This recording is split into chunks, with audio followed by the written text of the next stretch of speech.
esto es una continuación de algo que no termina de concretarse, es un proyecto viejo, desde ese punto de vista espinocianamente hablando imaginario, mientras no se termine de concretar, en relación con la noción de imagen en Spinoza y, consecuentemente, la imaginación como operación del entendimiento. Me interesa particularmente el escolio de la proposición 17 de la segunda parte de la ética, precisamente, por una parte, por ser un comentario de la proposición misma, que introduce una definición bastante particular de lo que es la imaginación, y por otra parte porque precisamente Spinoza dice, leo, a fin de mantener las palabras usuales, es decir, para mantenerse dentro de cierta tradición, a las afecciones del cuerpo humano cuyas ideas nos representan los cuerpos exteriores como presentes, lo cual remite a esta definición de imaginación, las llamaremos imágenes de las cosas, aunque no reproducen las figuras de las cosas. Y cuando la mente contempla desde esta perspectiva los cuerpos, diremos entonces que los imagina. El objetivo sería entonces precisamente estudiar esta noción de imagen a partir de sus fuentes y desde cierto punto de vista en relación con sus posibles consecuencias teóricas. No voy a hablar hoy tanto de las fuentes, que desde cierto punto de vista, desde mi perspectiva, eso quedará entonces para otro momento, hace referencia a un cierto carácter judaico en la filosofía de Spinoza, dado el carácter iconoclasta de su pensamiento que tanto aparece en el problema de la filosofía del lenguaje, en la pequeña filosofía del lenguaje, por decirlo así, que contiene Spinoza, y en relación con la imaginación, y que por supuesto desde este punto de vista no aparece esa noción de imagen tan usual, en la cual según la cierta tradición la imagen contiene una imagen, efectivamente. Y por el otro lado, las consecuencias serían por lo menos de dos tipos.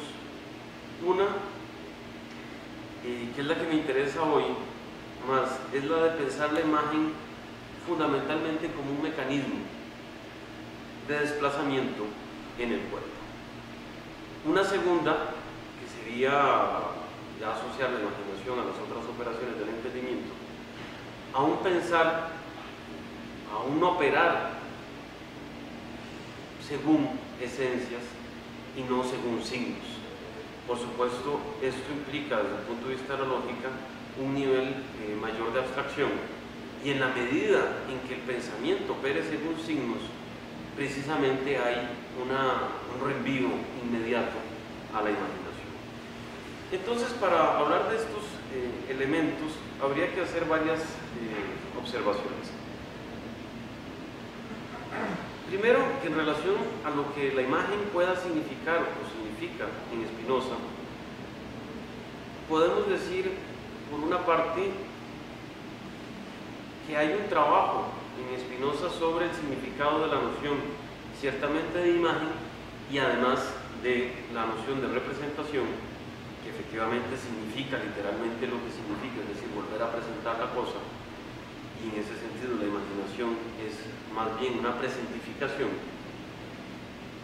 y un trabajo sobre la noción de figura.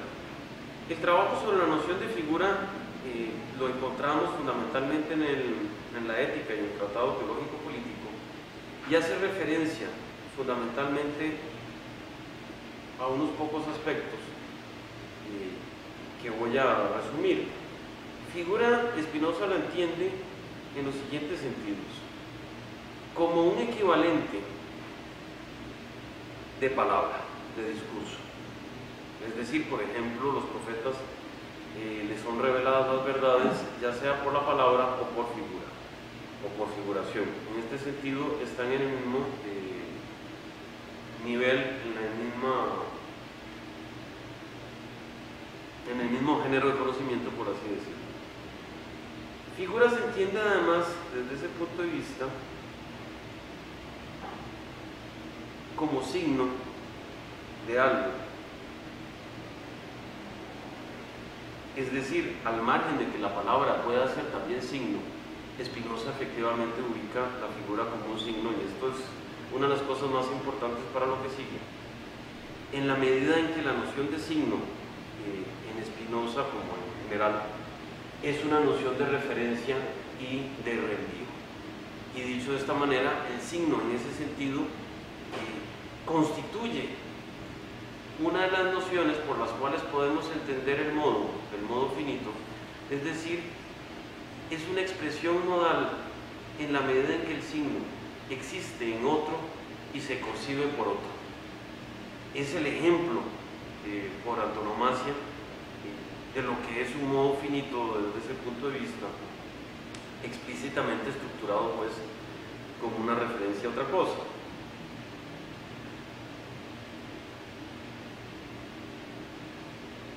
Básicamente estas son, luego Spinoza también compara las figuras en otro pasaje del Tratado Teológico Político, con jeroglíficos, con lo cual obviamente estamos también en el nivel del signo, de la escritura y en todo caso del lenguaje. Por otra parte,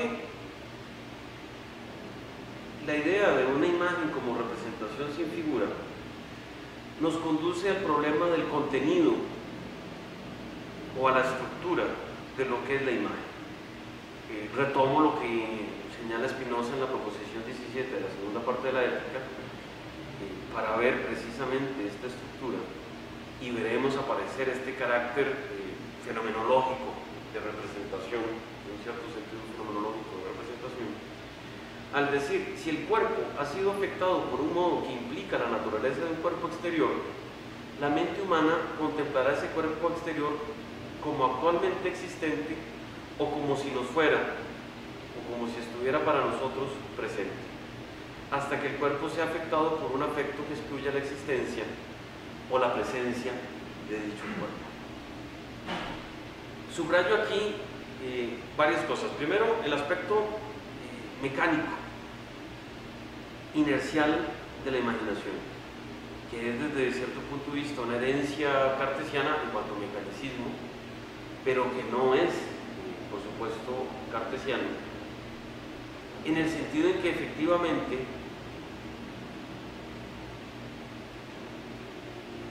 se va a producir una sucesión de presencias, o a raíz de una sucesión de presencias se produce una sucesión de imágenes en la mente, por una parte. Segundo, efectivamente es un mecanismo en el sentido en que funciona a través de un movimiento exterior de los cuerpos, pensando sobre todo en el hecho de que, según Spinoza, el conocimiento es finalmente el conocimiento de la naturaleza del cuerpo propio, gracias a la presencia de cuerpos exteriores. No se conoce tanto la naturaleza de los cuerpos exteriores como la constitución, por más vaga y confusa que pueda ser, de nuestro propio cuerpo. Y en consecuencia estas presencias de cuerpos exteriores que se suceden van a inducir lo que he denominado pues presentificación, en el sentido de traer aquello que es ausente o está ausente al cuerpo. Para esto Spinoza introduce un elemento que es el carácter de vestigio que imprimen los cuerpos entre sí y los cuerpos exteriores en relación con los cuerpos que componen el cuerpo humano. Antes de pasar a ese punto, subrayo sobre todo el hecho de que este aparato aquí desplegado en la proposición 17 es una estructura de una actitud intencional atencional, es decir, efectivamente implica que ese conatus spinoziano, dígase voluntad, dígase deseo, se expresa en relación con aquello que está en la exterioridad, y que, por supuesto, en la medida en que hay una sucesión de presencias y una sucesión de imágenes, esa intención busca detenerse en una de las imágenes, en una de las presencias, en cuyo caso precisamente la presentificación se puede concebir como un esfuerzo de ubicar o de construir en la cadena de recuerdos una imagen en particular. Entonces regreso a la cuestión de los cuerpos.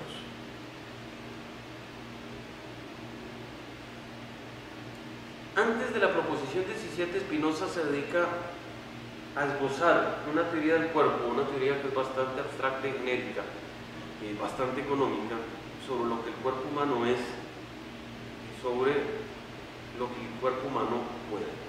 Me interesa en particular el postulado quinto, al que hacemos rápidamente referencia, por lo siguiente. Primero, porque introduce las diversas nociones de cuerpos que, según Spinoza, existen en el cuerpo humano, a los cuales haré referencia inmediatamente. Y segundo, porque introduce la noción de vestigio. Cuando una parte fluida, dice Spinoza, del cuerpo humano es determinada por un cuerpo exterior a chocar frecuentemente con otra parte blanda, modifica el plano de esta y le imprime como ciertos vestigios del cuerpo exterior que impulsa a aquella. Según Spinoza, hay tres tipos de cuerpos: blandos, duros y fluidos. Y es particularmente interesante el hecho de que hay dos nociones o dos criterios por los cuales se entienden estos cuerpos. Los cuerpos fluidos o las partes fluidas consisten precisamente en un movimiento entre partes.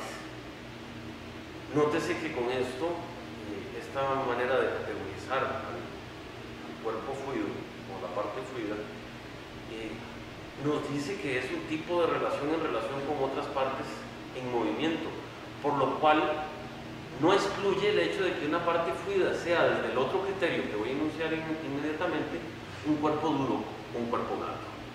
Dado que cuerpo duro o cuerpo blando en Spinoza están definidos por el tamaño de las superficies, es decir, una superficie grande o una superficie pequeña lo que produce son diferencias de cuerpos. Y la característica de la superficie precisamente es el hecho de que se puede imprimir, se pueda haber choques entre los cuerpos en este sentido. La explicación de los vestigios, que es fundamental para la idea de la memoria, nos induce inmediatamente dentro de la tradición del siglo XVII y por supuesto en la tradición filosófica hasta la antigüedad, en una eventual confusión o en un posible error precisamente en el hecho de que usa un término que está asociado a una metáfora muy tradicional de la filosofía, como es aquella imagen de la impresión de un anillo en una tablilla de cera, imagen que está en Homero, imagen que está en Platón, imagen que está en Aristóteles y compañía. Y que por supuesto dentro de esa metáfora es muy sencillo pensar y considerar que lo que importa de esa impresión es la figura que deja, ¿verdad?, el anillo, como una especie de tipografía efectivamente en la tablilla. Pero Spinoza curiosamente no se va por ahí, sino que precisamente regresa sobre las consideraciones cinéticas de lo que es el vestigio, porque nótese que esta definición o este postulado en donde aparece esta noción de vestigio además aparece, por lo menos en la ética, únicamente 6 veces, por lo cual es una noción bastante particular. Si leemos este postulado de otra manera, precisamente lo que deberíamos entender es que entre unas partes que están definidas por su movimiento entre partes, que es determinada, estas partes, por un cuerpo exterior a chocar frecuentemente entre partes que están definidas no por su movimiento en este contexto, sino por sus superficies, se produce un vestigio. Entonces el vestigio no es otra cosa que un diferencial de velocidad.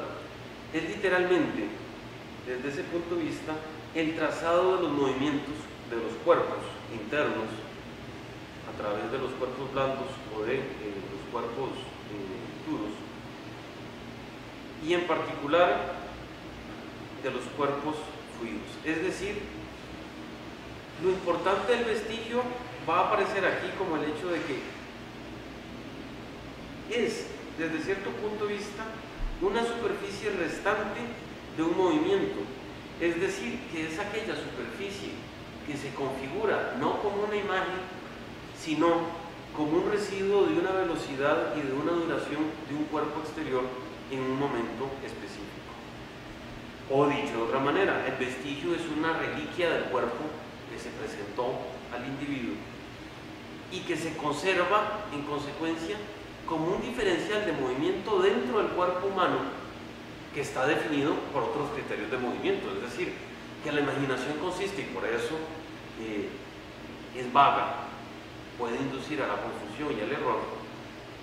Conservamos una serie de diferencias de movimiento, o de diferenciales de movimiento, a la vez que nos constituyen precisamente en la formación de las imaginaciones que producimos, y que consecuentemente aquello que hemos llamado actitud intencional, atencional, consiste en poder repertoriar, en poder constatar esas secuencias de diferenciales de movimiento. La metáfora, por supuesto, del vestigio dentro de la tradición conserva la ventaja de que es una impresión o una marca que revela tanto aquello que es invisible como que es visible. Es decir, regresa sobre las dos nociones fundamentales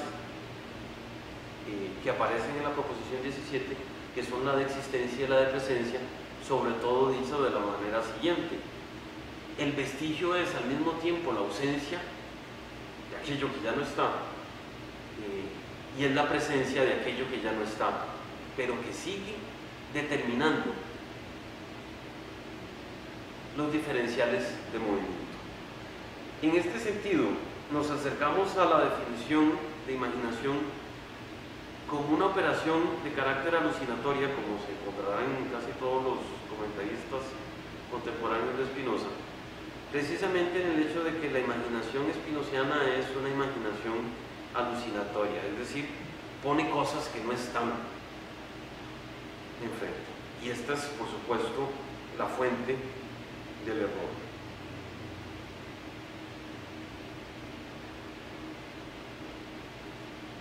En este sentido, entonces regreso para ir terminando, a la idea de que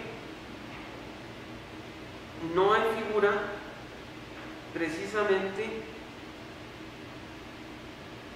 para desarmar aquella parte sígnica que consistiría en un elemento puramente visual en la imaginación. Dicho de otra manera, lo mejor sería siempre dar ejemplos que acudan a otro registro sensorial, no al de lo visual, para tratar de entender este elemento. Y que por otra parte el vestigio, o la noción de vestigio dentro de la imaginación, obliga a pensar precisamente los contactos con los otros cuerpos, la presentificación, y consecuentemente cualquiera de las operaciones de la imaginación y cualquier constructo resultante de estas operaciones como movimientos más que como cosas fijadas en una tablilla de cera. Y yo creo que con eso doy por acabado la ponencia.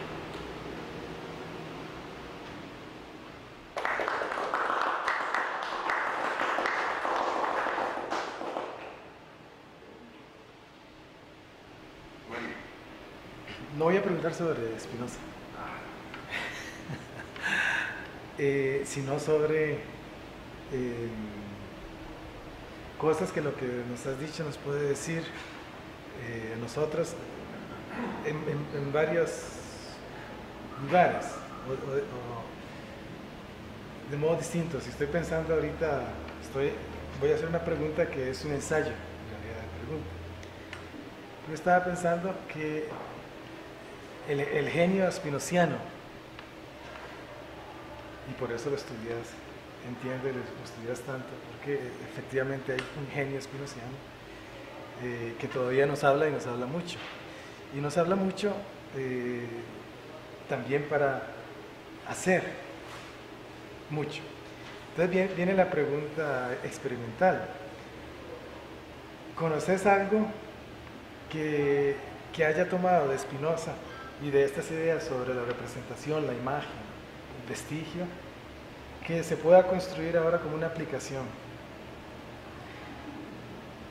Pregunta rara, ¿verdad? O bien como una formas novedosas, contemporáneas, para hablar sobre mundos y representaciones. Y ahora digo algo menos esotérico.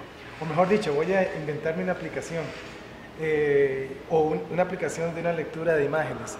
Las imágenes infrarrojas, estas del ejército de los Estados Unidos, de noche anda con ciertos aparatos que lo que hacen es ahora voy a decir, traducir los vestigios como una tecnología. Entonces, digamos, y eso es una aplicación tecnológica, no es una aplicación de software, ¿no? Que se parezca. Pero digamos, como eso, mi pregunta es, ¿sabes de alguna cosa que el genio spinoziano, con la idea de vestigio, imagen, representación, se traduzca hoy en este tipo de cosas? Así preguntado en ese ensayo de pregunta, yo diría que no. Es decir, uno podría pensar en ciertas prácticas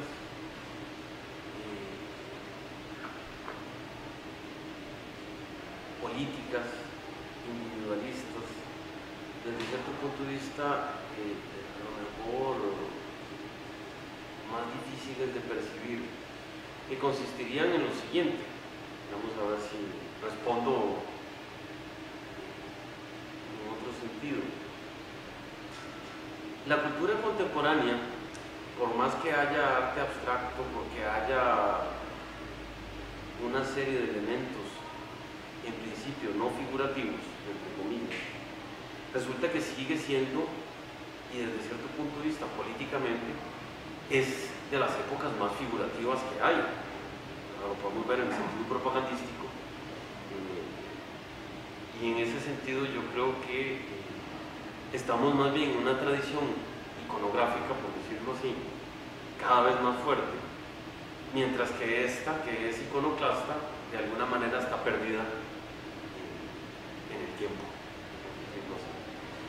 ¿A qué prácticas me refiero yo? Es más interesante de repente evaluar los movimientos, y aquí sí habría tal vez algunas aplicaciones, pero no con un fundamento spinoziano, sino que ha llegado, digamos, por otro rumbo a esa situación, al movimiento de las masas, al movimiento de grupos, de colectividades, por ejemplo. Pienso en una tontería como es el cálculo de los embotellamientos en una ciudad. ¿Cuáles son los factores de? Y uno ve que un embotellamiento en realidad radica, ¿verdad? Cuando uno ve que el semáforo ya se puso en verde y nadie avanza,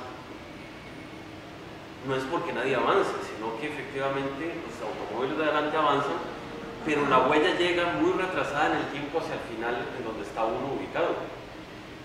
Está finalmente calculado cuáles son los tiempos de embotellamiento y por qué eso se produce en una estructura que sería spinoziana. Esa sería una huella en el sentido spinoziano. Y resulta que los lugares estarían marcados en la ciudad de esa manera, ¿verdad? Porque se estrechan las calles y ahí en un momento dado, a una hora dada, va a producirse un embotellamiento con, ¿verdad?, cierto y determinado, diría Spinoza. El cálculo, aun cuando no es de procedencia spinoziana, esa imagen sería una imaginación de la ciudad, por decirlo de esa manera. ¿Cómo se opera una transformación ahí? Precisamente hay que introducir cambios en la estructura corporal de la ciudad para guardar esta imagen, que es además una imagen muy tradicional de la filosofía política, ¿verdad? La ciudad como un cuerpo político, como un cuerpo enfermo, etc.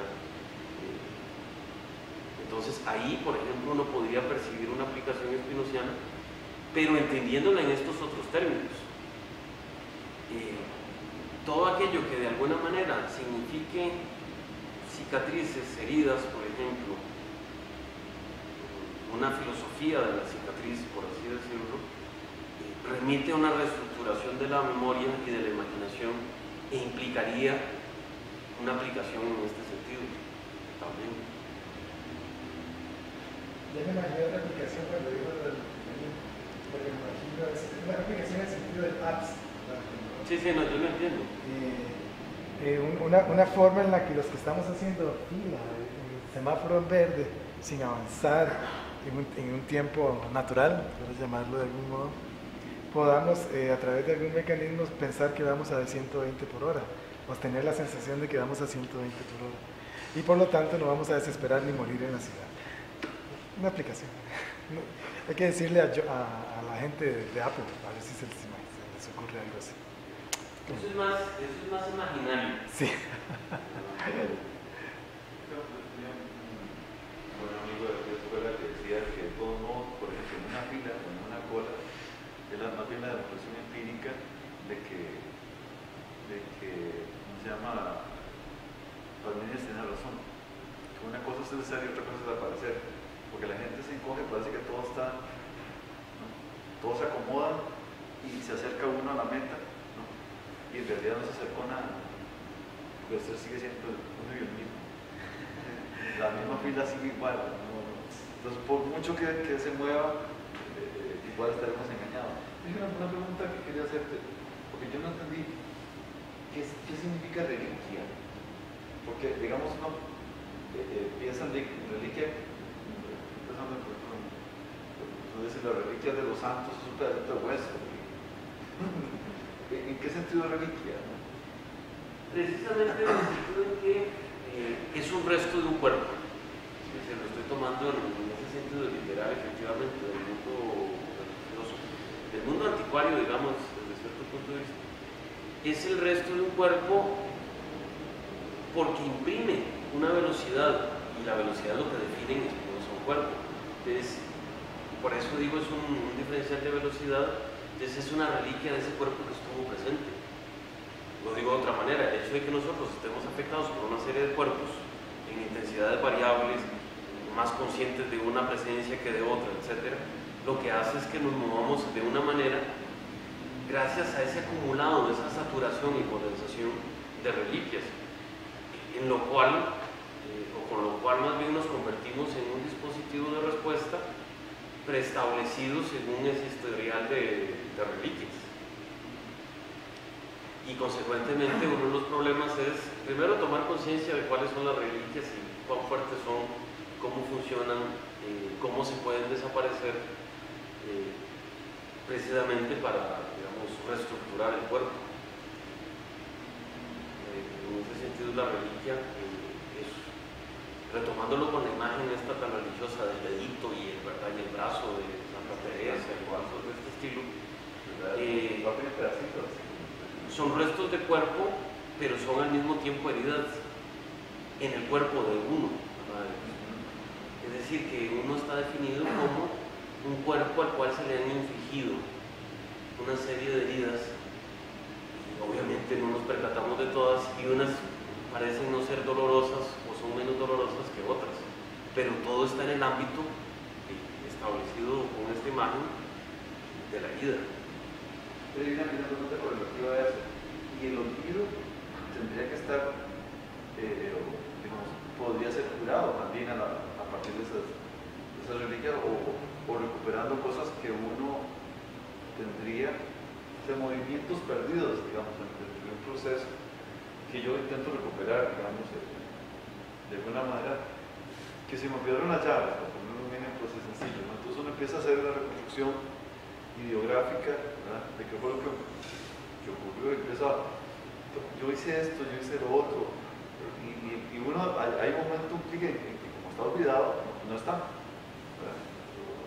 Y como eso no está, entonces yo reproduzco imágenes, o sea, yo reproduzco vestigios o no sé, que quedan reliquias ahí de un cierto movimiento que venía conmigo, pero es muy interesante el olvido, porque es una especie de vacío de reliquia. No exactamente. Es decir, curiosamente la memoria en Spinoza no consiste precisamente en que tengamos la impresión, pero como ocurriría en otros autores, la memoria consiste en la asociación de estos vestigios. Es decir, hay un orden, un encadenamiento de los vestigios. El recuerdo consiste precisamente en hacer el recorrido. Y aquí regresamos precisamente a la actitud intencional atencional. Si yo quiero recordar un recuerdo de carácter positivo, consiste precisamente, como decía usted Luis, en ese recorrido bibliográfico, entre comillas, es reconstruir esa cadena de movimientos. Es decir, cuál es la asociación, porque finalmente uno de los problemas, una de las implicaciones que tiene esta noción de vestigio, es que los vestigios se pueden poner unos sobre otros. Entonces el olvido en sentido contrario consistiría precisamente no en que el vestigio esté perdido por ahí, sino que sigue estando encadenado a otros vestigios, pero el recorrido o es más lejano o es más difícil, o hay un vestigio que direcciona en otro sentido, en otra dirección, porque el vestigio no es un unilateral, ¿verdad? No es un unilineal, sino que es literalmente una red, y que se ha reconfigurado más intensamente en otra cadena, con lo cual en lugar uno de ir, ¿verdad?, hacia eso que quiere recordar, toma otro camino. Entonces uno tiene que ver cuál es la configuración de ese vestigio y por qué está asociado a otros vestigios en una línea diferente a la línea en la que estoy buscando. Es por supuesto la imagen, digamos, de una red, de un tejido de vestigios en lo que consistiría finalmente